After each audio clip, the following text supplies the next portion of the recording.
Coming up on Philosophy Talk, challenges to free will. I'd ask you to sit down, but you're not going to anyway.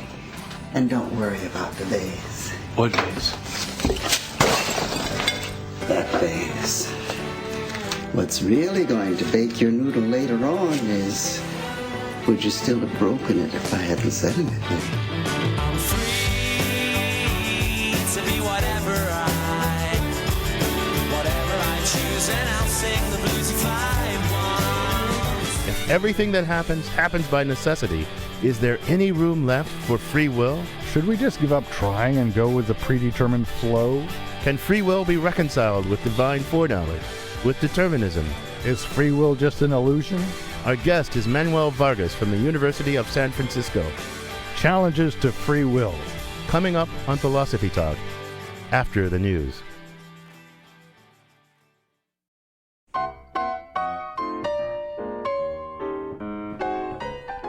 Welcome to Philosophy Talk, the program that questions everything. Accept your intelligence. I'm John Perry. And I'm Ken Taylor. We're coming to you from the studios of KALW San Francisco. We're continuing conversations that began at Philosopher's Corner on the Stanford campus. Today, challenges to freedom.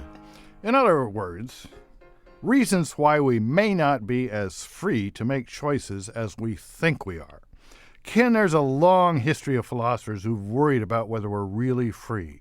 And there's quite a long list of reasons put forward for these worries, reasons to show that we're not really free. Okay, but let's start with two preliminary questions. What is freedom, and why does freedom matter? I mean, you've taught this topic for, 40 years or so, I think, John. You must have some kind of answers to those two basic questions. Well, you'd think so, wouldn't you? But with tenure, I didn't really need to. No, I'm just kidding. Let's start with a little fantasy. Take yourself back, Ken, to the time when God expelled Adam and Eve from the Garden of Eden. They were expelled for disobeying him and eating from the apple tree. Now, suppose you travel back in time, Ken Taylor, and offer your services to Adam and Eve as a defense attorney. What would you say? Oh, wow. Well, first thing I'd say is, God, I'm sorry. I take back everything I ever said about you not existing, sir. Please forgive me. And then I'd say, look, God, you created everything, including Adam and Eve. You created the apple tree and the serpent. You, and you alone, decided what the world was going to be like. Every detail. You are all-powerful and all-knowing. So you knew what that serpent would say to Eve, and you knew what Eve would say to Adam, and you knew how Adam would react. So how in the world, God, can you blame Adam when you created him just the way he was, as a spineless wuss who would do what his wife told him? If you didn't want him to eat that apple, you should have created him differently. You should have created someone who would have said, sorry, Eve, I will not obey God, and you, Eve, must not either. And what if God had replied to you, Ken? But Mr. Taylor, Adam was free. He could have eaten the apple, or he could have refrained from eating the apple. It was up to him. It was his choice.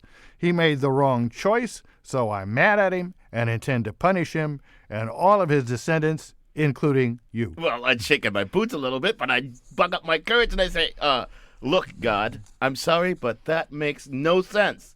Your holiness, your highness, your whateverness. Adam may have thought to himself, I can eat the apple or I cannot eat the apple, but that thought was an illusion. No finite mortal being can do something that you, God, already knew he wouldn't do. You created Adam with a sense of freedom, but not the reality of freedom. So, sir, I submit it's grossly unfair to punish him. You're a good defense attorney, Ken, and your response gets at the answers to the questions you ask. What we mean by freedom is the power to choose between two actions, doing something or not doing that very same thing. We not only have the thought, I can do A, and I can also refrain from doing A, but the thought is true. We really could do either one. And this is important because unless one can really choose, one really doesn't deserve to be punished for what one does. So there's the first challenge to free will. If God really knows ahead of time what we're going to do, Can we really do otherwise? And if we can't, no one is really to blame for what they do, and no one should be punished for what they do, even by God. Okay, so we have some sense of what's meant by freedom and why it's important. And I think my defense of Adam was cheeky but pretty good. But I don't suppose God would have been quite convinced. Well, not only God, but also a whole list of brilliant philosophers from Augustine to Leibniz to Bob Adams wouldn't think you had things quite right. But we ought to move on to a second serious challenge to free will, where the problem isn't that God knows everything, but that everything is caused, including the thoughts and decisions of human beings. In other words, can we really be free if our decisions are caused by our brain states, which are them have prior causes and so forth and so on and so on and so forth, so that ultimately our decisions were caused by events in the remote past for which we have no responsibility? What we decide to do now was really determined long before we were born. So you're talking about determinism, the view that everything we do is determined by the laws of nature and past event. Given the state of the world, say, in 1940, long before I was born, and the laws of nature, it follows inevitably that I was going to break the speed limit on my trip to the studio today, and there's nothing in the world there's nothing I can do about it. I can't do anything about how the world was. I can't violate the laws. So I was really determined. It seemed that I could slow down, but I really couldn't slow down. So if you'd been stopped by a police officer, you might have explained all this to him to avoid getting a ticket. And what do you suppose he would have said, Ken? Well, if he had philosophical training, he might have said, that may be, but it's equally determined that I should give you a ticket. And then he would give me the ticket. Or maybe he would have said, that doesn't matter, because quantum physics tells us that determinism isn't true after all. Well, it's hard to know what to say to the first thing, except, yes, sir. But to the second about quantum physics, it seems like you might say this. Look, quantum physics might show there's a little leeway in the way the universe unfolds, but not a lot. It hardly shows that my speeding was the inevitable consequences of the state of my brain, which was the inevitable result of my experiences through life and the nature I was born with. So please don't give me a ticket. So freedom poses challenges to two quite different ways of looking at the world. Theists have to worry about whether free will is compatible with God's foreknowledge, while people who go in for determinism, naturalists who believe that all we do and all we are is determined by the laws of nature, they have to worry about it too. It's a huge problem, Ken, but luckily we have a brilliant young philosopher, Manuel Vargas, from the University of San Francisco to help us think it through. And we'd like our listeners to help us too. Join the conversation by calling toll-free 1-800-525-9917. That's 1-800-525-9917. But first, our roving philosophical reporter, April Dembowski, visits an inner-city school to see how kids are harnessing their free will in the face of social determinism. She files this report. It's mid-morning at Bridges Academy in East Oakland. Let's get in our mindful bodies. A class of fourth graders is taking time out from fractions and grammar for a class on mindfulness. And let your eyes close again. And we're going to stay with our breath. Breathing in and out. Kate Janke visits the class for 15 minutes a day, 3 days a week for 5 weeks. She teaches kids to sit quietly and to pay attention to sounds, smells, tastes, and feelings. We have a lesson called Kindness on the Playground, talking about just really how to interact with other kids and what it feels like when we're being, mean or picking on somebody else. The school hopes that by becoming more aware of themselves, kids will learn to override the urge to yell in class or hit another student. Lori Grossman helped develop the curriculum. A lot of the program is geared towards self-regulation and impulse control. And if kids can learn to control their impulses, then they're going to get in less trouble. If kids can learn to focus, then they're going to pay attention to the teacher more. This is important in inner-city schools, where most kids face a future shaped by dropout rates and crime stats. Mindfulness doesn't mean problems don't exist.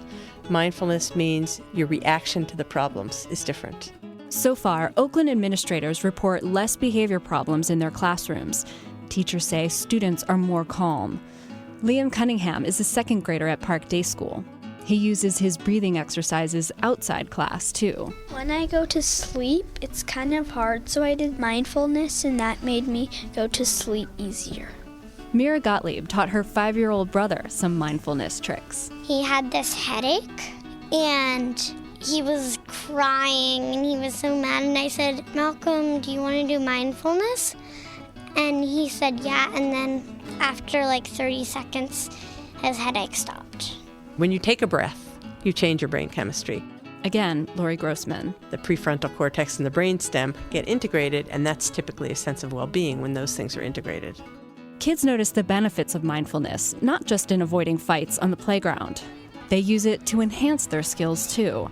Soccer player Olivia Talley explains. Let's say you're the goalie and you want to concentrate on the ball. You want to do some mindfulness so you don't chat and you think about if the ball is coming, what way you would go where, and how you would act in different positions. A lot of the kids, like Mateo Galguera, pass the mindfulness lessons on to their parents. Sometimes, my mom would come home from work and she'd be like, oh my gosh, you wouldn't believe what so-and-so did today, and sometimes I'd just be like in school, Mom, we do this thing that's called mindfulness, and basically all you have to do is really just sit down for a little bit and just kind of reflect on what's going on.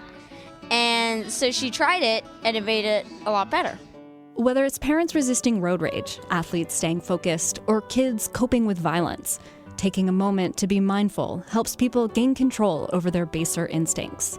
For students at inner city schools, this can be the difference between ending up in jail and ending up in college.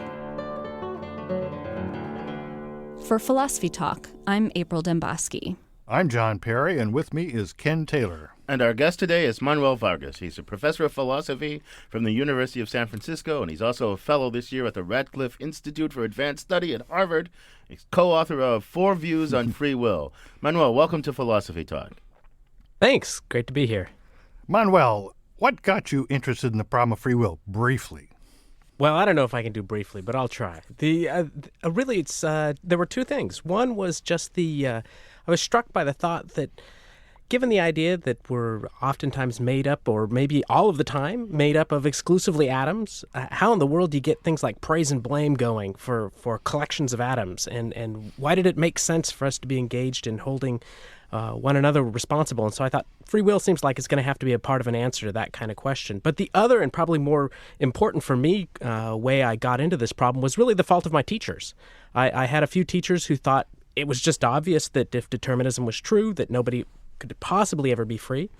And I had other teachers that seemed to think it was completely obvious that even if determinism was true, we still would have free will. And I was struck by this. And I thought, this is really kind of a really puzzling thing. How could these really smart guys that I know disagree about something that just seems so important? So that's how I came to the problem. Well, Manuel, your teachers and their disagreements kind of lay out a logical geography here. I must admit, I'm really confused. When we listened to the Roving Philosophical Report, we heard about children who are learning to take more control over their lives, to decide who they are and what they are, and, be more free. And then when I look at the arguments that Ken and I discussed, it says, well, how can there be any freedom in a causally determined system? So can you kind of lay out the possible positions so at least I'll have an intelligent choice to make? Well, so here are the classic philosophical positions. So one is a view that sometimes gets called libertarianism, not the political party view, but rather the first and original usage of the word, which is the view that says that we have free will, but that if determinism were true, we wouldn't. But fortunately, determinism isn't true, and we have free will. Another sort of view is one that thinks that we would need to have we'd need to have the ability to do otherwise or something like that in some robust sense. But because determinism is true, we don't have it, and so there's no free will. So there's a yes free will of the sort that would be ruled out by determinism, and a no free will because it's ruled out by determinism. That second view gets called sometimes hard determinism or hard incompatibilism or skepticism. Right. Let me ask you a question about that. I mean, so the default common sense view about what freedom is. I mean, a lot of these philosophical puzzles get generated because people think, oh, something like determinism is true because either, say, of something like God's divine foreknowledge or something like naturalism and the metaphysics of the natural world. And then the natural thought is, well, wait a minute, how could freedom be in there? And if you think, well, freedom and determinism are compatible, there's no problem. But isn't the common sense view, the first thought that anybody's going to have about this is that freedom and determinism are just don't go together? So a kind of libertarian notion of freedom? Well, I think it actually turns out to be a really surprisingly complicated thing to figure out what the ordinary common sense view is on these matters. And so a number of philosophers have been hanging out with psychologists lately and trying to test people on these kinds of things and they give them scenarios and ask them, well, what do you think about these things?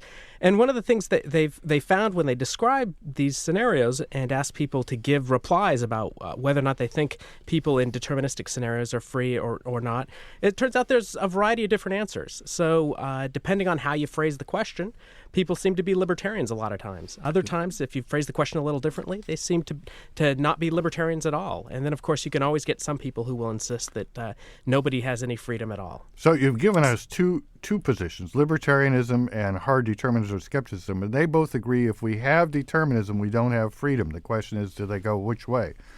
What do you call the other people, the people who don't think that the two are incompatible? Those folks are called compatibilists. It's a nice name to help describe the position. And we'll come back and talk about compatibilism in just a minute. You're listening to Philosophy Talk. Today we're discussing challenges to free will. Are we really as free as we think we are? Our guest is Manuel Vargas, co-author of 4 Views on Free Will. In a famous San Francisco case, Dan White got a light sentence for killing Harvey Milk and Mayor George Moscone because his brain chemistry had allegedly been influenced by eating too many Twinkies. This outraged a lot of people. But if our brain states determine what we do, and those states are determined by causes over which we have no control, don't we all have the ultimate excuse for everything we do, whether or not we eat Twinkies? Do you think we can actually exercise free will? Join us by calling 1-800-525-9917. That's 1-800-525-9917. More about whether we're really free, whether determinism is true, plus your calls and emails when Philosophy Talk continues.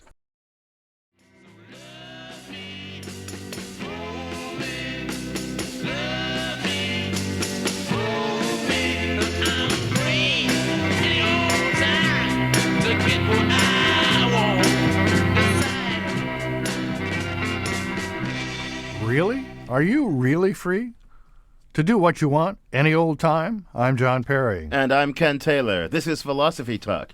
Do you believe in a God who knows every move ahead of time? Or are you a naturalist who thinks that humanity, like everything else in nature, follows the laws of nature? In either case, can you justify punishing or even resenting people for what they do? Were they really free to make the choices they made? The toll-free number is 1-800-525-9917. That's 1-800-525-9917. Or email us at comments@philosophytalk.org. Our guest is Manuel Vargas, co-author of 4 Views on Free Will. So, Manuel, you were suggesting I'm wrong about something, but I still believe it, that most people, in their kind of intuitive heart of hearts, see some kind of conflict between freedom and determinism. But I know there are lots of philosophers, and maybe some ordinary folk too, who think that freedom and determinism are compatible. I want you to give me your best philosophical reason. I mean, if not yours, then the best one out there for believing that determinism and freedom are compatible. What's the best reason for believing that? Well, I don't know that there's a single best reason out there. Well, I know, but this is radio, so I want one of the best. Let me tell you this. I guess I'm inclined to think the right question to ask yourself is, why do we care about free will? What does free will do for us? What would change if we didn't have it? And for me, I'm inclined to think that the right answer is to be found in the context of thinking about praise and blame. That is, what is it that one reason why we can worry about free will and want free will is because we want to be in a position to hold each other responsible. And then the relevant question is, ask yourself what's required in order for us to be able to do that. And I think that once we tell a story about what's required to do that, it's going to turn out that the things that we need to have to be able to be in a position to hold one another morally responsible, those powers, that kind of freedom that's required to do that, I think it's going to turn out that we have that stuff pretty frequently, pretty ubiquitously. Manuel, that seems a little going around the barn to me. I mean, suppose I'm just sitting here and I'm looking at this sheet of paper in front of me. It seems to me I can just leave it the way it is, or I can crumple it up and stuff it in my mouth. I mean, I can do either of those things. And those thoughts have nothing to do with moral responsibility. I mean, that seems pretty far down the line. Isn't it just a question of whether I'm right when I say I can do that, or I could not do that. I mean, why can't we focus on that question? Why do we have to get off on moral responsibility? Well, I think that the answer is that there's a lot of senses I can in the scope of philosophically troubled words that look deceptively simple. I think can's got to be among the worst, and by that I mean that there's a lot of different ways in which we can mean can. Is it true that I can buy a Ferrari? Well, sure, I could buy a Ferrari if a whole lot of things in the world cooperated in a certain kind of way. Is it true that right now I could go down to the bank and pull out the money and go to the Ferrari dealership and actually get a Ferrari? Absolutely not. I don't even have anything remotely like that income, and I won't for probably the entirety of my life. But look, Manuel, in that case, we would say he can't buy a Ferrari. Why? It has nothing to do with what he desires or what he doesn't desire. It has to do with his bank account. So, I mean, that seems like a good argument for compatibilism. Whether you can or can't do something it's irrelevant what your desires are going to cause you to do. What's important is your abilities. What I'd say, though, is that part of the difficulty is to figure out what's the ability we're interested in. So it's surely the case that, one, maybe not necessarily me, but I'll pretend like it's me for the moment. In a different economy, I could go out and become an investment banker, or I could become a successful lawyer. And at that point, once we say that I can do that, and it turns out to be true that a successful lawyer or successful banker could buy a Ferrari, then why doesn't it turn out to be true that I too could buy a Ferrari? I want to try it from a different angle. I like John. I'm worried about putting moral praise and blame at the center of this, right?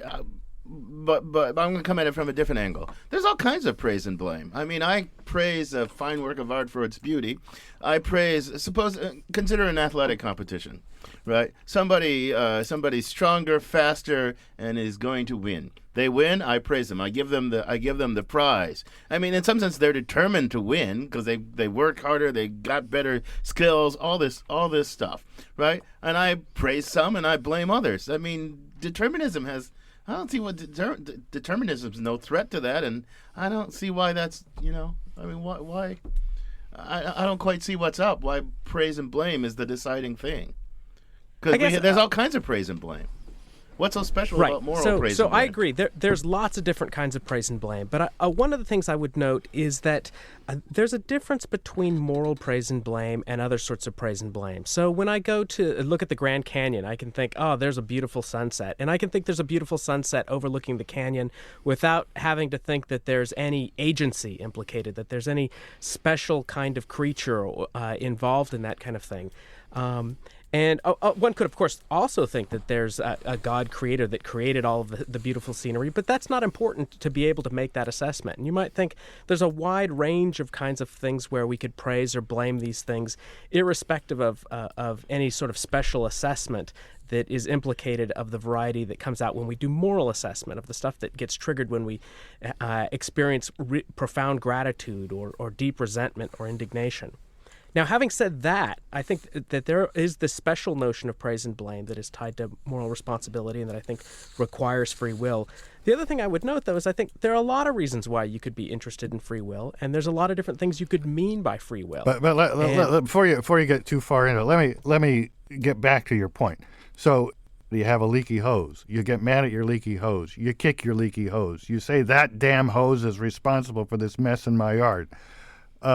Now, you're saying when we say a human is responsible, it's not that same sense of responsible. Is that that's right? It's not the same thing. Yeah, I mean, isn't that just kind of this myth of human exceptionalism, that we're somehow so different that the words don't mean the same when they apply to us? Well, I don't think it's the myth of human exceptionalism. I guess I'd call it the truth of human exceptionalism. Whether it's myth, go ahead. That is, I do think there is something exceptional about us. We're creatures that can track reasons in the world, and we can respond to features about the world in the world in very complicated ways. You're listening to your host doesn't do that. You're listening to Philosophy Talk. We're talking about challenges to free will. The number to call is 1-800-525-9917. That's 1-800-525-9917. And we've got a whole lineup of callers on the line. Anthony in Berkeley. Welcome to Philosophy Talk, Anthony. Hey, hello. Hello. What's your comment or question? Well, my comment or question is, what difference did it make? For example, if we could somehow rig it so that we knew with absolute certainty that everything was absolutely mathematically predetermined, right? How would that change your behavior in any real way? If you said, well, that means if I found that out, I'd be so depressed I'd stay in bed for the whole day. And say, well, that's predetermined. Well, I'd go to work. I'd do what I do anyway. Well, that's predetermined. So what difference would it make? That's a good question, Anthony. So what difference would it make if we found out tomorrow that determinism is true, Manuel? Well, I'd want to check his calculator, in particular, because if we had that kind of information, we'd already know what the answer is about what difference it would make. It would tell us. It would tell us the prediction of how the future would work out, and we could make our judgments about whether or not we think it would make a difference. I mean, I guess I'm inclined to think that it's not at all clear what difference that would make one way or another for us if we discovered that determinism were true. I can tell you that I think it ought not make a difference. That is, that I think that many of the things for which we're concerned with respect to free will would continue to have a good justification. I think there's a confusion that many people, non-philosophers, first-year philosophy students have when they think, if I were to discover that determinism was true, well, then I shouldn't. There's nothing I can do about anything. I give up choosing, right? Because everything's fated. But there's a difference between determinism and fatalism, right? That's right. I mean, one way of thinking about it is that think about the past. Don't think forward for a moment. Think about the past.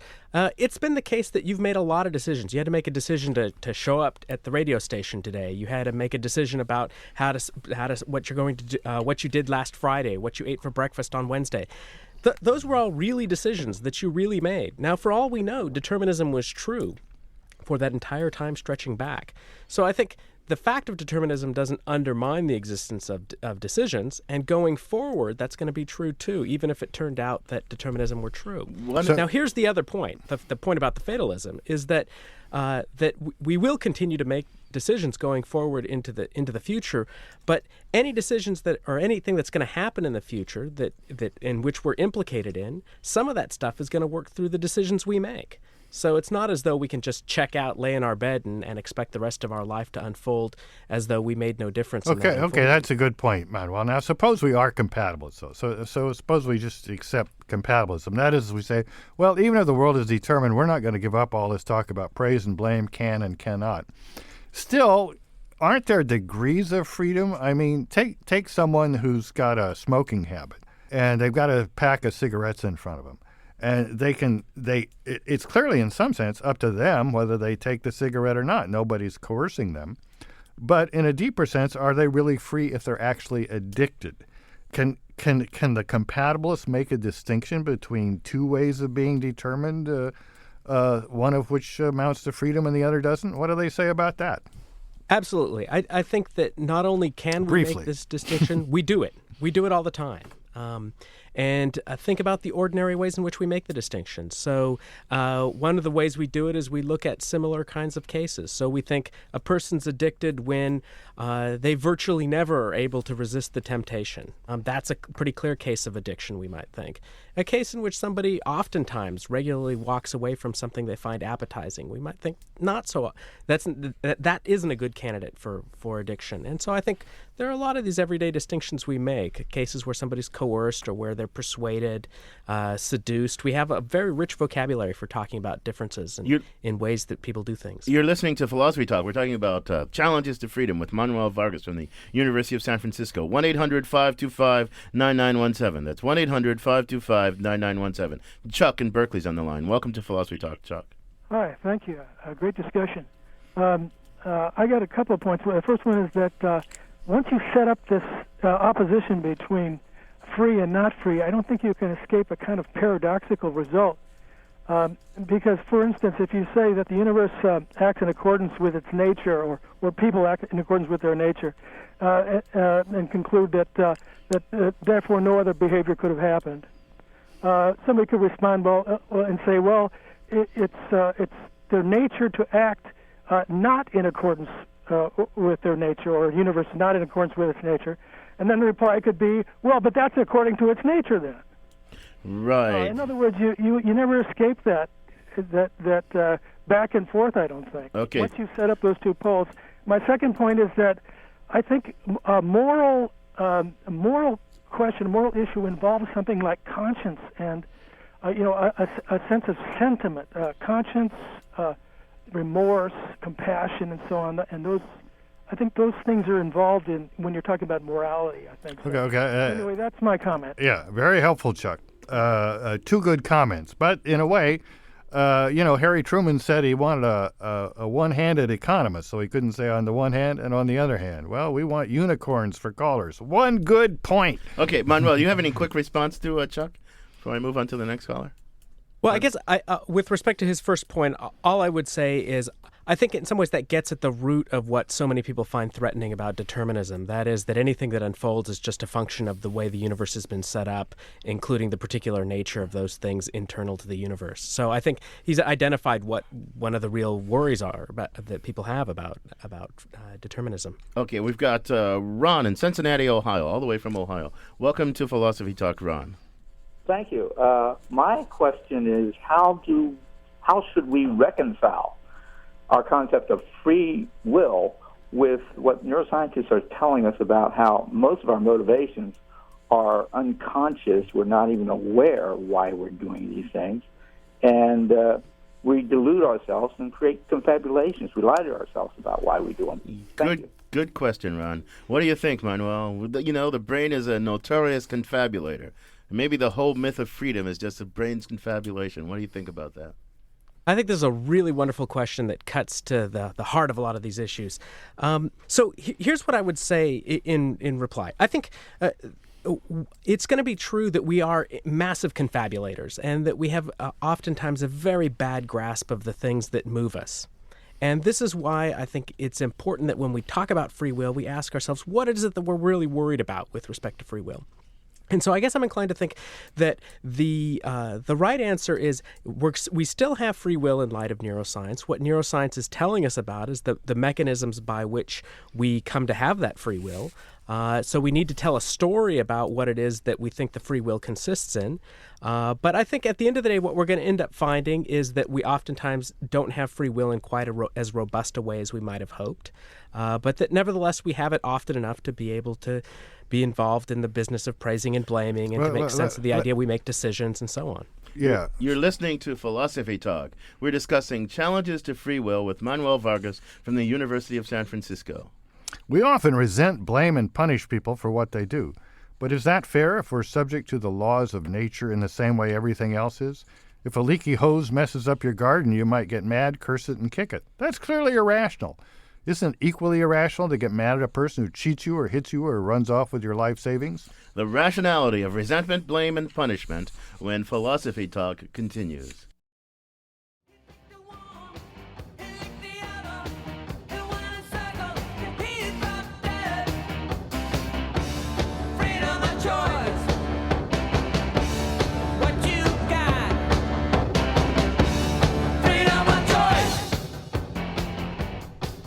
Do we really have freedom of choice? We're exploring the challenges to the concept of free will philosophers have worried about.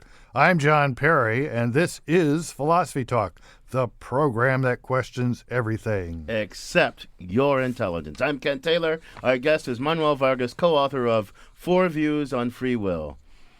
So, Manuel, you seem drawn to compatibilism, but I know you have some reservations about it. Let's move to the questions of what are the implications of your view for our practices of praise and blame, reward and punishment. Should we stop punishing people and just kind of, send them off to school for mindfulness or something like that? Well, I actually think the mindfulness training is one of the right kinds of things to be doing. So I do think we are free, we are responsible. It turns out these things are maybe somewhat different than we ordinarily think about them, but these practices are generally in good shape. So I think that what we really need to go in for is a kind of conceptual revision. We need to change the way we think about the nature of free will, come to understand its nature a little better than we do now, and what we'll find is it's the kind of thing we have, we can improve on, and we can importantly structure our environments to build it better. Wait a minute. Okay, I kind of agree with you about the mindfulness and structuring our environment, but aren't you just being a philosophical cheat here? I mean, isn't the thing that you said, as we think about this more, we have to give up a little bit here and give up a little bit there, but there's something that we've been doing all along. And philosophers came along and theologians came along and said, that's something we've been doing all along. That's freedom, libertarian freedom or something. And now you're telling us there isn't that stuff, but there's something. But haven't we really discovered that there is no freedom? But, the brain's a complicated thing and human beings remain complicated creatures and we have these complicated practices. Isn't freedom of the will just a philosophical fiction? Isn't that really what you're saying? No, not at all. I really am saying what I'm saying.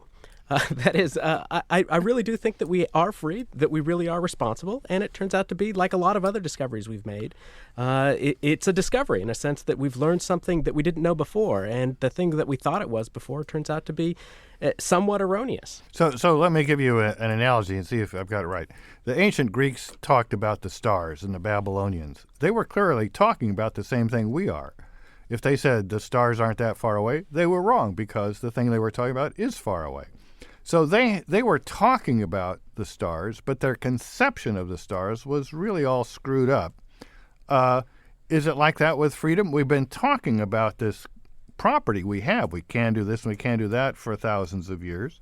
But a lot of that time we've been confused about what that property is. Is it like that? That's right. Yeah, I think it's very much like that. So what was playing, maybe the right way to make the point is just to say this, that we've oftentimes thought it required some godlike power to initiate new causal chains, to do things for which there were no antecedents prior to us. And we used to think that's what was required to make sense of our making decisions and choices. We were just wrong. Yeah, we philosophers and theologians were wrong. The folk were always onto the right thing because they did this thing of attributing responsibility without regard to these philosophical puzzles. But, we got some more callers on the line. Hal in Berkeley. Welcome to Philosophy Talk, Hal. Well, I just wanted to cite a quotation from Isaac Bashevis Singer. When he was asked if he believed in free will or determination, he said, "Free will, I have no choice." That's clever. Very Hal. nice. Very Thank nice. You. So you want to make anything? Thanks, Hal, for that. You want to make anything of that, Manuel, or should I move on to another caller? Well, I don't know that I'm subtle enough to make anything useful. Well, I just point out that a lot of people would say, well, you really don't have a choice about what you believe if you're a rational person. You believe where the evidence points. But it doesn't, so you don't have a choice about other things. Well, there you go. Tom in San Francisco. Welcome to Philosophy Talk, Tom. Well, thank you. I'm enjoying the show. I just have a small point, but there was a story that I heard from Robert Bly. The Firebird and a man picking up the feather, which kind of determined his course after he picked up this magical feather. And I feel in my life, I happen to be a surgeon here in San Francisco. If I decide to do a surgery, then I have the free will to decide if I'm going to do it or not. But once I decide that I'm going to do this surgery, then my actions become very determined after that and controlled by many other things than my free will. And so I'm deciding to follow a certain course of action. So I think both are true. In marriage is often the same thing. I have the ability to choose, but once I've chosen, then I'm chosen to follow a set of determined needs. And, in fact, I rely on that. Well, Tom, thanks for the call. I mean, once you choose, there's a rational course of action. And if you're rational, because there are means to your ends, then you're going to follow out the means to your ends. So that's not really a threat to freedom. That just shows that rationality can determine how you do things. But, Mama, I want to press you on one last thing about your view. So you think, it seems to me that you think, and I just wonder if you think this is something in general, that philosophy and theology kind of made a mess of freedom, because where do these idea of libertarian freedom come from? You said that we do these psychological experiments and people's intuitions about freedom, they go every which way and that. But is it that you think that philosophy and theology just made a hash of the notion of freedom, and the folk all along were onto how we go about attributing moral responsibility? Oh, I think the folk have made a hash too. I mean, and that is, I think some of the impetus for believing in something like libertarian free will just comes from the phenomenology, the experience of first-person deliberation. When we decide to do something, it sure feels like we could go one way rather than another. And with some not entirely crazy assumptions, I think a lot of ordinary folk are led to conclude that they really do have this ability to do otherwise, holding fixed all sorts of facts about the Wait a world. minute. We can't go one way or the other. It's determined, yet we are free? Is that what you're saying? It's not So the I'm case that we saying- can go one way or the other, but we're nonetheless free? I'm puzzled. Well, so here's what I think. I think even if determinism is true, and I don't know that it is. In fact, there's lots of disagreement about whether or not creatures at the level of description that we are, big swarms of atoms, whether or not it makes sense to think of us as determined or not.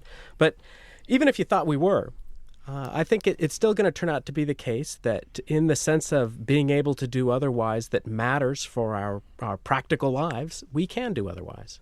Well, I'm relieved because I really think I can do otherwise, determinism or not.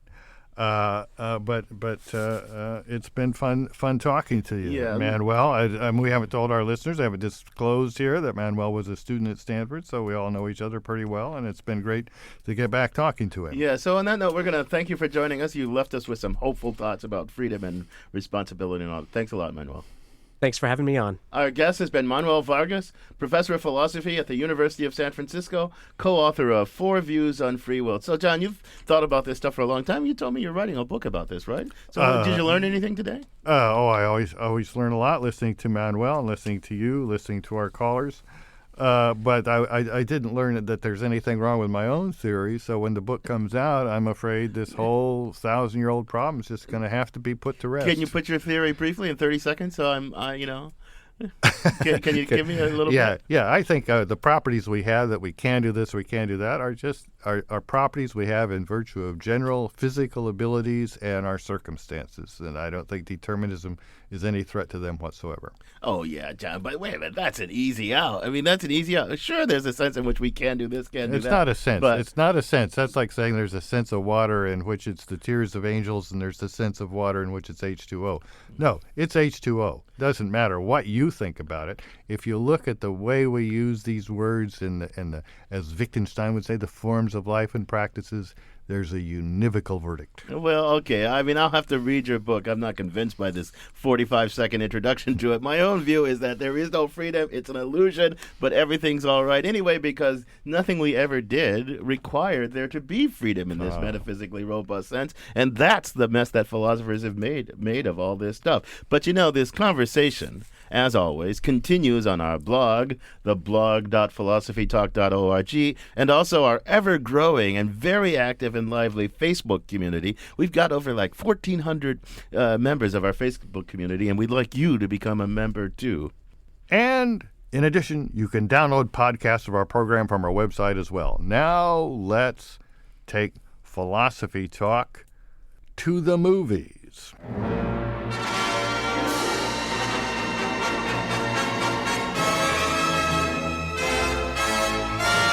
And today we're going to talk about the Oscar-winning and philosophically powerful movie, The Reader. Ken, I thought this was a terrific movie. There's 2 main characters, one played by Kate Winslet, that's Hannah, and the other played by 2 fine actors, Ralph Fiennes, and as a younger person, David Cross, that's Michael. And when he's 15 going on 16, they fall into a tempestuous affair for a summer.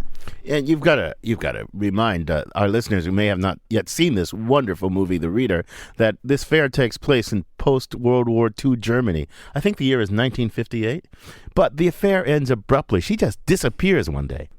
And he sees her only years later, I think it's 8 or 9 years later, when he's a law student during this Nazi war crimes trial. And she's one of the defendants in the trial. I was working at Siemens when I heard the SS was recruiting. Did you know the kind of work you'd be expected to do? They were looking for guards. I applied for a job. And that sets up the big moral dilemma in the movie. That's not what I focused on. I saw it as mainly a story about 2 generations of Germans and the issue of moral luck. Germans in this younger generation have to face the fact that their parents, their teachers, this older generation, were involved in, to some degree, with some degree of complicity and knowledge, the Holocaust. And on the one hand, they recoil. On the other hand, they can't help but see that it's their moral luck, being born a generation later and not having to face this, that spells the main difference between them and their parents. And I think the climax of the movie is during the trial, when the judge is berating her for the way she treated at that time and before these prisoners, that she saw it as her duty to pick certain prisoners to be sent to the death camps and so forth. Let me rephrase. To make room, you were picking women out and saying, you and you and you have to be sent back to be killed. And she looks at him and she says, Well, what would you have done? John, I think you're really onto something important. You talked about the problem of moral luck. I want to emphasize that a little bit more. So imagine, just take an example. A truck driver is driving down the street, right? And he hasn't repaired his brakes. He has faulty brakes and he hasn't repaired his brake. And nothing happens. He gets home safely, right? Another truck driver, same situation, driving down the same street. He hasn't checked his brakes. A kid jumps out in front of the truck at the last minute. The truck driver runs over the kid and smashes him, and the kid's dead. We think, what a horrible thing. What a horrible thing. We'll put him in jail probably for vehicular manslaughter. The first driver was in no way different from the second driver, except the second driver was unlucky in that the kid jumped out in the street in front of him. Well, moral luck. What does it have to do with the story of Hannah and Michael and the Germans after the war? Well, think of Hannah. She's a perfectly ordinary person. I mean, I think one of the things that the first part of the movie sets up is that Hannah has perfectly ordinary, comprehensible human motivations. She's capable of love and passion and sadness. She obviously is troubled and has a secret that she's keeping from Michael. But she's not crazy or pathological. She did something horrible. Now, the other Germans, just like her, weren't put to the moral test that she was put to, right? That's why that scene that you referred to when she asked the judge, what would you have done? Well, many people in the same situation, no different from her, would have done the same thing.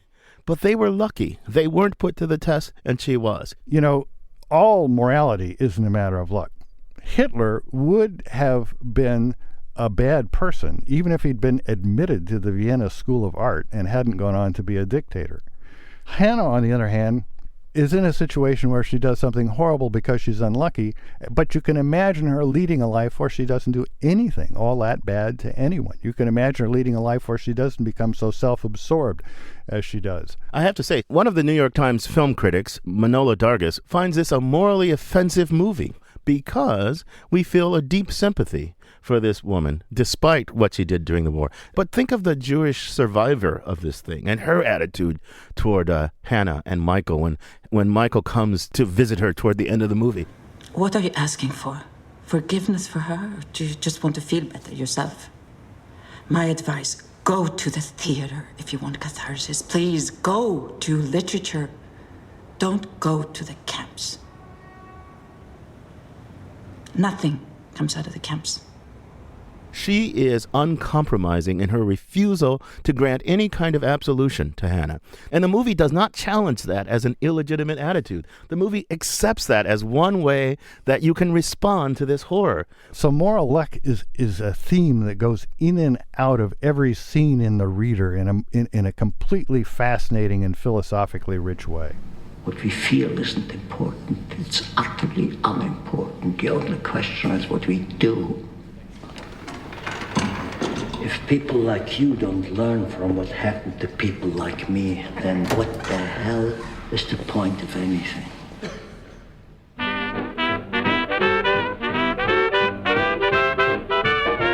Ken, it's fun talking about movies, but it's also fun to help our listeners talk about the philosophical problems that arise in their own life. Yeah, if you've got a conundrum, you can send us an email at conundrums@philosophytalk.org. We won't promise to solve your problem, but we will give you lots of new ways to think about it. Philosophy Talk is a presentation of Ben Manila Productions and the trustees of Leland Stanford Junior University, copyright 2009. Our executive producer is David Demarest. Our production coordinator is Devin Strolovich. Our directors of research are Daniel Elstein and Cole Leahy. Lael Weiss is our webmaster. Also thanks to Zoe Corneli, Merle Kessler, Corey Goldman, Jennifer Jensen, and Mark Stone. Support for Philosophy Talk comes from the Templeton Foundation.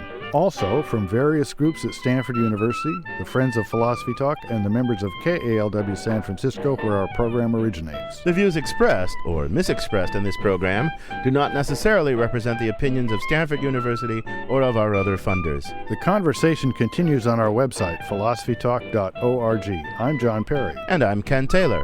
Thank you for listening. And thank you for thinking.